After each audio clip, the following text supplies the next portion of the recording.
you were pretty sceptical in the initial heads of agreement. Does this give you some more confidence? Good morning, Tom. Yes, this is welcome. This is the government finally doing what they told Australians they had done 3 weeks ago.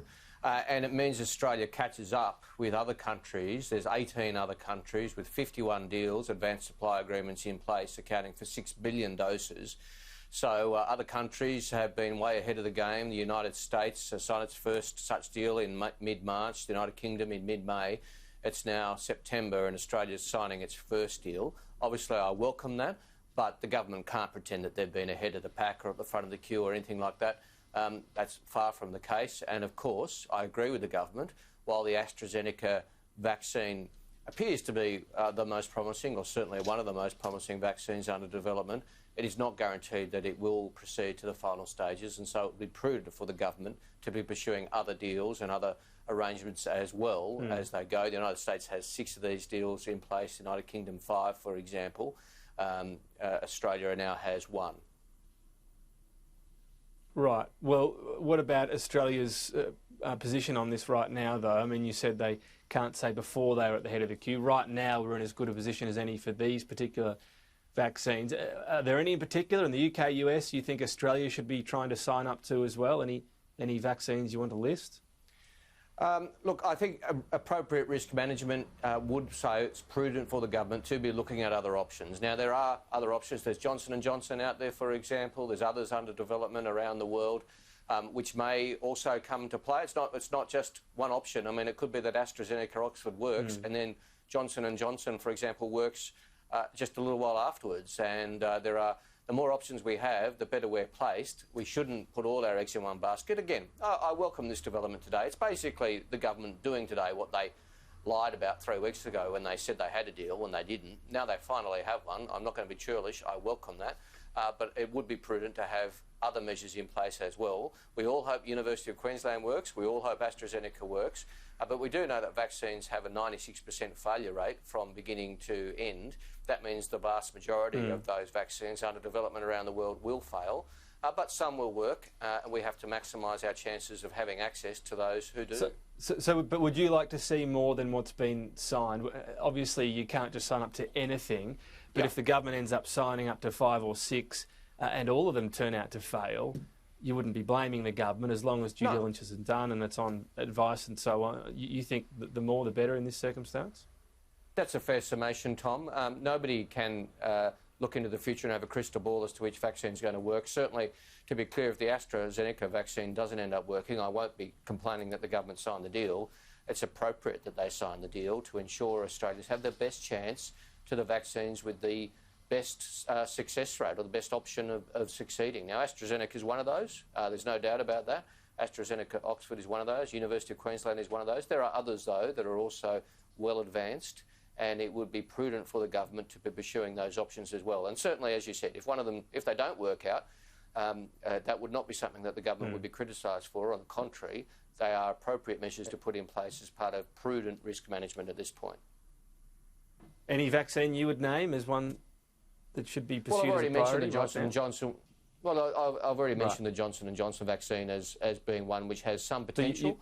It might work, it might not. It might work just a little bit after AstraZeneca. It might work with greater success. But when you say that, are you saying that from what you know right now, that should just be something the government should go and look at signing up a deal with Johnson & Johnson? Well, the government should certainly be looking at that seriously, and there are others around the world, Sanofi and others, all of which, I mean, I'm not here to sort of arbitrate which vaccines will work or not, but all of them show some signs of promise, and it would be prudent. The government would have our support if they also enter into arrangements with other companies as well as AstraZeneca.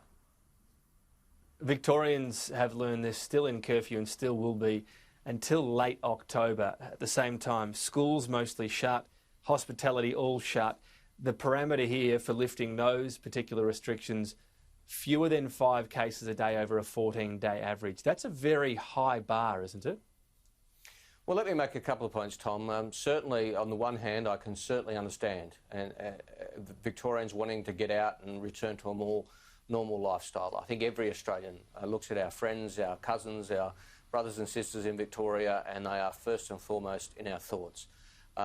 As well, the Victorian Premier and Government are right to say that it would be irresponsible to ease too quickly on some arbitrary time frame built by some demands from some for sort of hard deadlines to open at this point, regardless of what the caseload is. They are right to point to the fact that they need to get those caseloads right down, the new infection rate right down before they can safely open up. And I think, again, most Victorians would understand that, and I don't think Victorians would like to see the opening up happen too quickly and see some sort of explosion and then have to slam the brakes on again for a third time. I mean, that would be the worst possible result. Now, yeah, of course that would be the worst, but there's got to be a debate about where we go on this.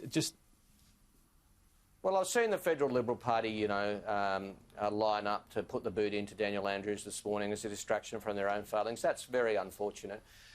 We've supported all the premiers. It wasn't that long ago I was on this show and shows like it asked whether Gladys Berejiklian shouldn't be going harder. Shouldn't she be more like Dan Andrews? And I've said I'm happy to support the judgment of premiers based on the best health advice available to them. That's the all right, well, let me put one of the Liberal Party criticisms of Daniel Andrews this morning, because the other parameter is fewer than 5 unknown cases, so mystery cases, again, over a 14-day period. That's cumulative, not daily. Again, before that, Victorians under curfew, schools shut to almost all students, all hospitality businesses shut. If that were in New South Wales right now, Sydney would be shut down.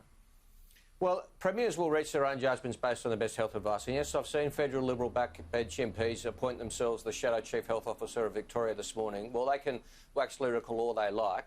The modelling, the evidence and the advice that goes to Dan Andrews from the Chief Health Officer and his other advisors is what the Premier should be listening to, not the sort of ravings of federal Liberal backbenchers trying to make a name for themselves, or Barnaby Joyce trying to stay in the media.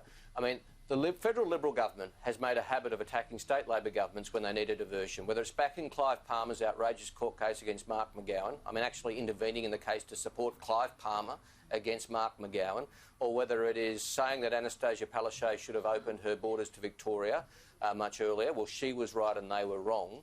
They have a very poor track record. It's not Team Australia anymore. It's not we're all in it together anymore. It's now let's hammer the states, the Labor states only, when it suits them. Well, we'll take a different approach.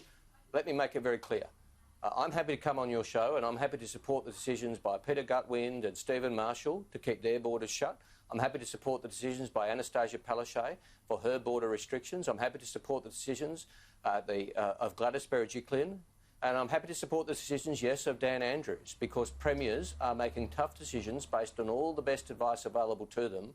And federal Liberals can come on here and attack state premiers all they like. I think the people who will be vindicated by history are those who make the tough but careful and deliberate decisions based on the best health advice available to them.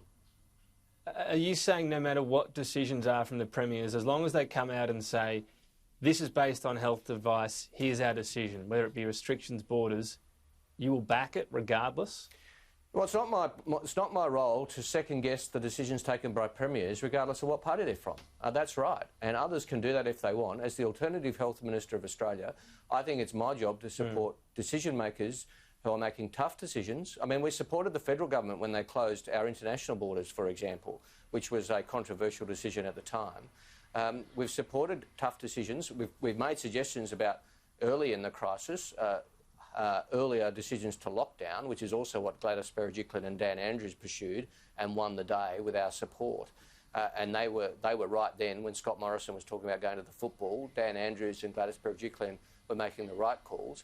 And the premiers are accountable to their states.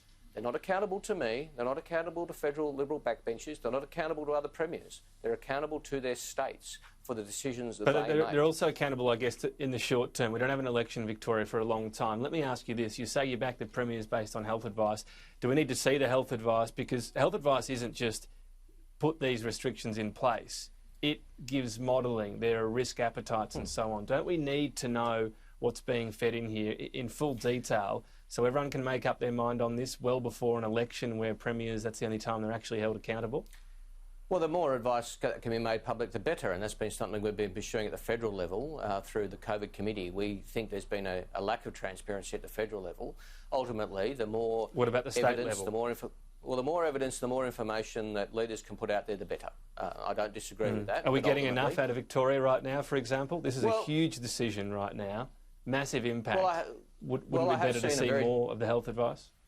Well, Tom, I have seen a very detailed roadmap come out. I mean, Scott Morrison wants states back to normal by Christmas. Dan Andrews has provided a roadmap to do so, and then the feds are ripping into him. And I saw Scott Morrison and Josh Frydenberg and Greg Hunt issue a statement last night criticising the Victorian government, which was quite extraordinary. And one of the things they criticised them for was contact tracing. Well, maybe they could concentrate on their own job and getting the app working.